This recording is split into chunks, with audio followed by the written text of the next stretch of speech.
السلام عليكم ورحمة الله وبركاته. رب اشرح لي صدري ويسر لي أمري واحلل عقدة من لساني يفقه قولي. We finished lesson number 2 last class, and the next class is al-qata, which means the cut off. You can remember the word cut and qat is the same, qat. So cut, it's the same word. So you can remember it that way, that qata means to cut off.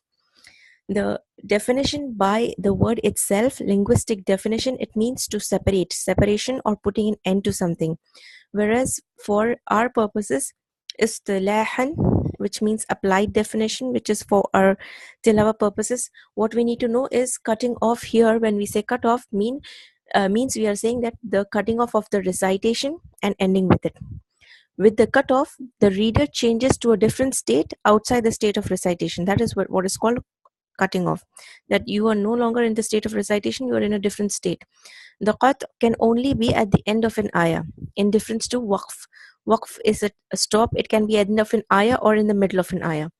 If the reader returns to reciting the Quran after cutting off, okay, you have cut off your recitation, means maybe you started talking to someone. So when you come back to recitation, you should start with al-isti'aza. Al-isti'aza means it is the noun for the phrase for the term أعوذ بالله من الشيطان الرجيم. This is we have covered in the other book in the previous classes. And if you're going to start a surah, then basmala also. If the reader is starting in the middle of a surah, then you have the choice of adding basmala or not. But isti'aza you have to say after the cutoff. When you come back to recitation, you have to say the isti'aza again. Care should be given when cutting off the recitation, so that the cutting off is on an ayah giving full correct meaning. Okay, so when you're cutting off recitation, you should take care that you're not stopping somewhere where the meaning is not fully correct. The full correct meaning is not there. There is a continuation after it. The reader should not tie down to stopping on the end of a ruba or at a hizb. You should not put yourself on the situation that no, I will end only at a ruba or a hizb. Hizb means half of a juz, so only there I will stop. You should not tie yourself to that, or at the end only after I finish a juz I will stop. No, you, and neither that you should start your recitation at the beginning of one of these sections, that no, I will start only at a juz, I will start only at a hizb, I will start only at a ruba. You should not put it that way. Many times the end of these sections is very much attached to what follows it. So because when these sections end, many times it is attached to what follows. Therefore, it's inappropriate to cut off the recitation at these points. A few examples of the ajza. Ajza is the plural of juz. Juz means the 30 juz, the 30 parts that are there of the Quran. Plural of juz is ajza. So an example of where a juz is completed and it's connected with the first ayah of the next juz. These are the examples given down. This is not complete listing. There are many times that the end of a juz is tied in meaning and in grammar to the beginning of the next juz. So this is just an example. There are many more such situations. This is Surah Yusuf, ayah 52 and 53. أعوذ بالله من الشيطان الرجيم. ذلك ليعلم أني لم أخنه بالغيب وأن الله لا يهدي كيد الخائنين وما أبرئ نفسي إن النفس.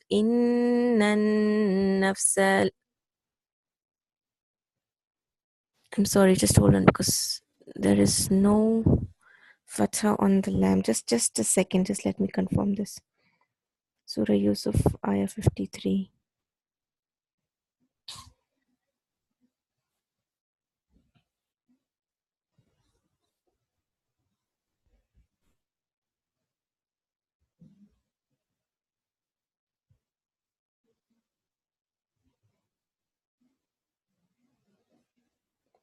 Surah number 12, that is, and ayah number 53. Actually, sometimes the print isn't that clear.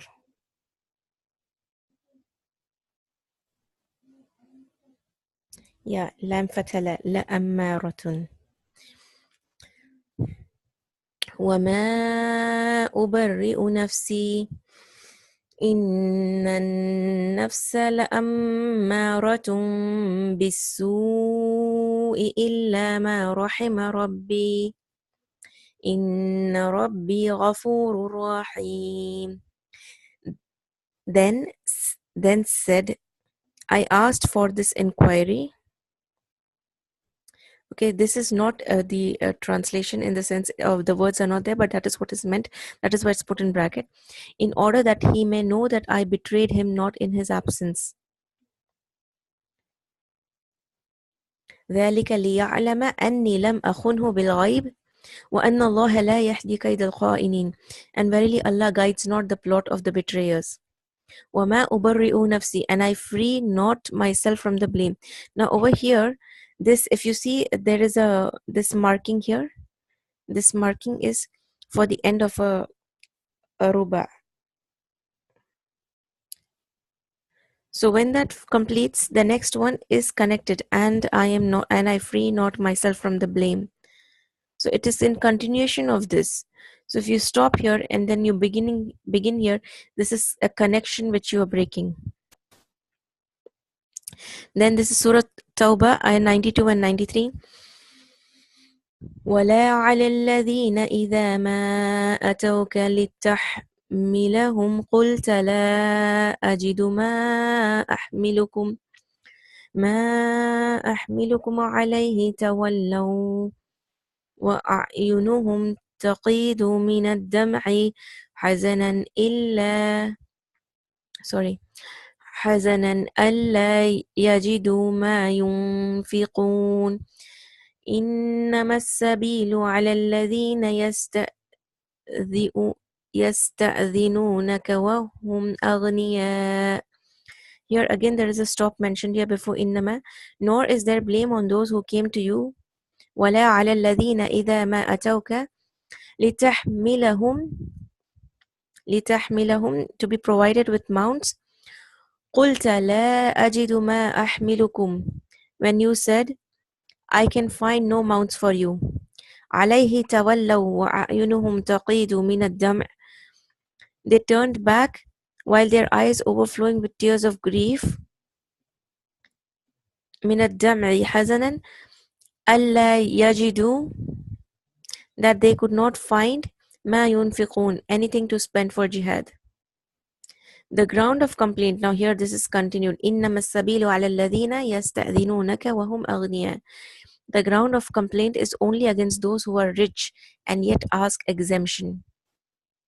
Again, Surah Naml, ayah 55-56.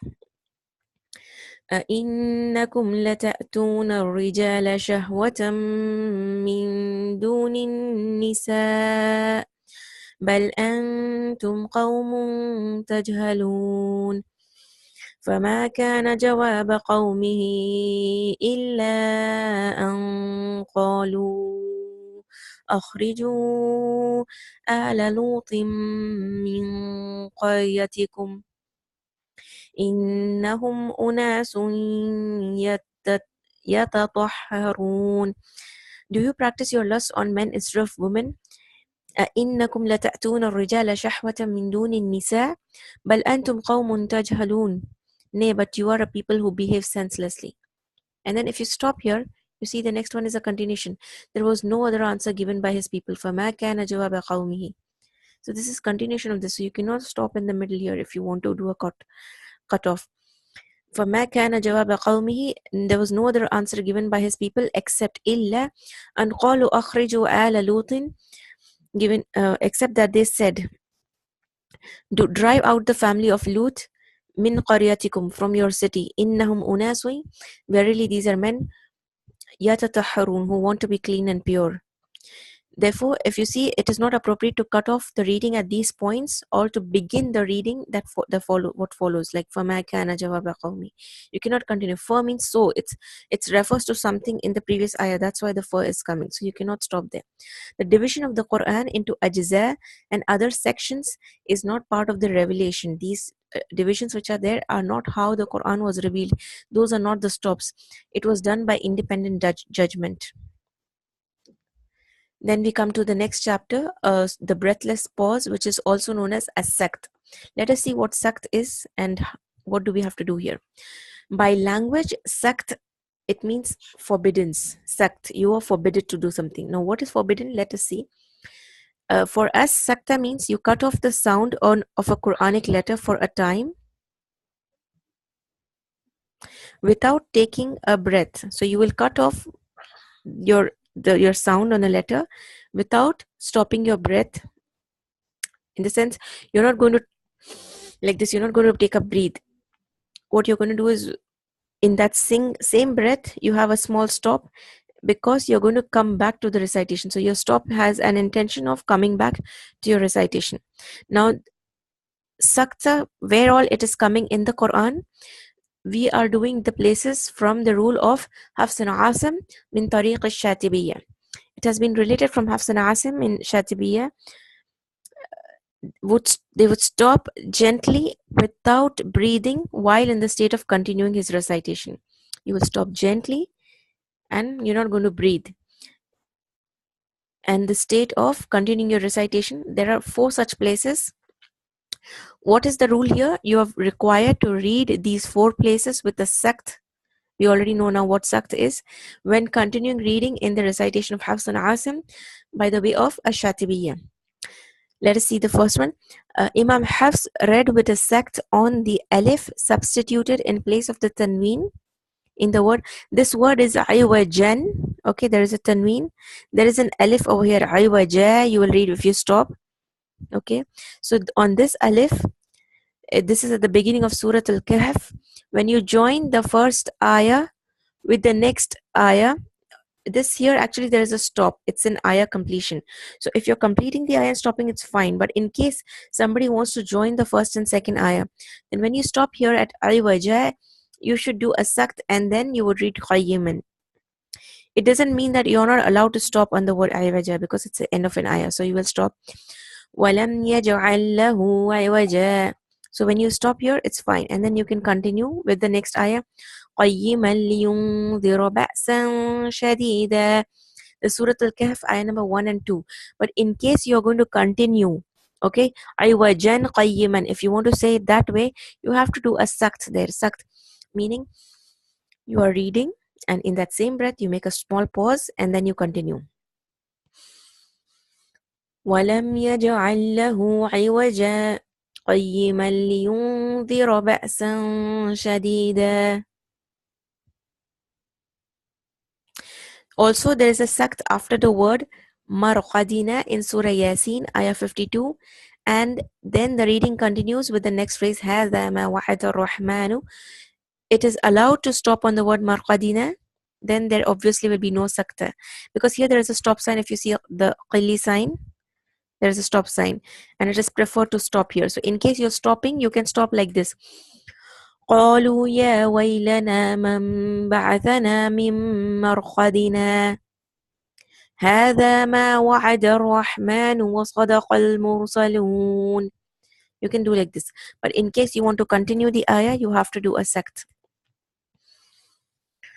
قالوا يا ويلنا من بعثنا من مرقدنا هذا ما وعد الرحمن وصدق المرسلون. The recitation of Hafs min Tariq al-Shatibiyya also reads the word man with a sakt in ayah 28 of Surah Al-Qiyamah, and he continues with the word raq. There is idhar. Now this is in the same ayah. Over here the situation again is in the same ayah without any stop sign. Just now what we saw Surah Yasin, there was a stop sign. But here Surah Al-Qiyamah, ayah number 27, most of you would have heard the surah, the recitation. You would have noticed the Qari suddenly stops here. وَقِيلَ مَنْ رَاق. They make a stop and then they say the next. So if you're wondering why that happens, is because of this small scene. The sakta sign in the mushaf will be written by a small scene sign like this. There is izhar of the noon as-sakina since the sakta prevents idgham. Now for those of you who know the rules of noon as-sakina or those who have been with our previous classes, they would remember this, that when a noon as-sakina is followed by ra, you have to merge it. That's called idgham. You will say marwaq, marwaq. But here you're not supposed to do that. That's why the sakta sign is there, which will prevent doing that. And you will say man, it will be an izhar. Now you will say the noon clearly, and that is why you can see there is a sukoon sign written on top of it. We have done the signs of noon sakina, which one has what kind of sukoon. So when you have a sukoon on top, means you will give the sound of noon, man. Otherwise, there are different options like hiding, merging. So you will say وَقِيلَ مَنْ رَاقٍ. You will stop for a small time. In that same breath, you will say raq. Then Hafs min Tariq al-Shatibiyya also has sakt on the lam of the word bel. Again, you will do izhar here, bel of the lam, because sakt prevents idgham in ayah 14 of Surah Al-Mutaffifin. This is kalla bal rana. You don't say barwana, because lam and ra, they are very close in their makhraj. Here there will be no idgham. Again, here this refers to the types of idgham which we did. There are different kinds of idgham based on the makhraj of the letter and sifat. So here again the merging is prevented, so you will make a small stop and then you will continue with rana. كلا بل ران على قلوبهم ما كانوا يكسبون. So these four, this is point number 4. Surah Al-Qiyamah was point number 3 here. They missed the 3, and this is the 4th one. These 4 saktat, which is plural of sakt, they're required when reading these words in continuum or in continuation with what follows when reciting by the way of Shatibiyya of Hafs. There are also saktat jaiza. Jaiza means jaiz, allowed. There are 2 different places in the Quran for such signs. This means there is more than one allowed way of reading in these places. For example, there are 2 places, right? So this is the first one, where in Surah Anfal, the end and the beginning of Surah Tawbah. Okay, here there is a sakta. So the allowed sakta is on the letter mim here, alimum. When you stop here, alim, okay, then the recitation continues with bara'atum. So either you can join and read, or you can do a breathless pause. Inna Allah bikulli shay'in, sorry, Inna Allah bikulli shay'in alim. So when you do a stop in that same breath, you need to continue with bara'atum minallahi wa rasulihi.